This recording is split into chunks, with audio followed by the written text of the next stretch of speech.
They say evil visits the world quietly, without warning, without mercy. One evening, in a quiet Belgrade suburb, that evil came home. Marko, 28 years old, had always been quiet, withdrawn, a little strange to his family, but never violent, until one rainy evening when he broke into his cousin's apartment.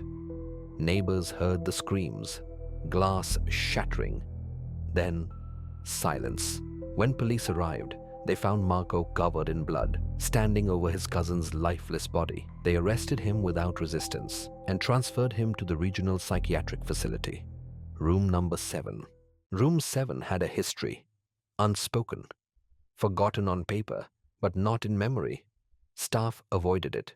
Patients reported voices from it, cold spots, nightmares, but they laughed it off. Superstition. Until Marko arrived, John was the assigned nurse. 10 years in the facility, he'd seen schizophrenia, trauma, delusion. But this was different. Marko didn't speak, didn't blink for hours.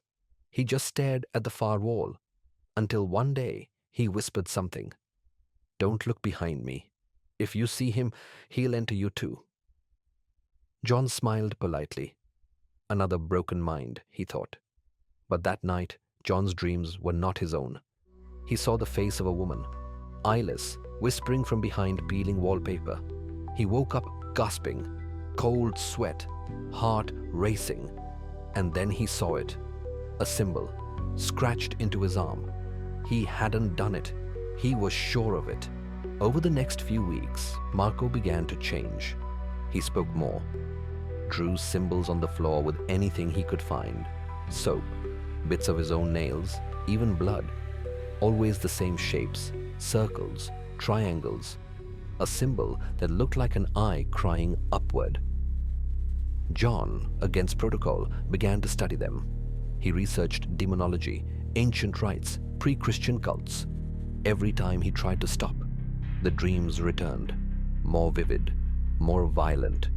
In one dream, he saw himself in room 7, but as the patient. Marko standing over him, whispering, "Now you understand. Now you can see." He started to forget simple things. His mother's name, the route home. His reflection would twitch when he didn't. The worst part? He wasn't scared. He was calm. As if something inside him welcomed it. John kept a journal. It began with clinical notes, symptoms, behaviors. But slowly, the entries turned into prayers, then drawings, then full passages in a language he couldn't identify. Marko saw it, smiled, and said, "It's learning through you." That night, room 7's cameras went black for 2 hours. No one could explain why. When the footage resumed, Marko was gone. The door was still locked, but he had vanished.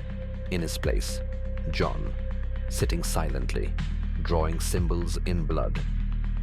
They found Marko 2 days later, walking barefoot on the highway, dazed, smiling, eyes fully black. He had no memory of John. Authorities were baffled. No explanation. They called it a breakdown, a case of professional burnout. But the staff knew. The patients knew. Room 7 had taken someone, and it wasn't done. The hospital was quietly shut down a month later. Official cause, asbestos contamination. Unofficially, too many had heard the whispers. Too many had seen their own shadows move. John was never found, but his journal remained, locked in a sealed evidence box. Forgotten until someone opened it. No one remembers who.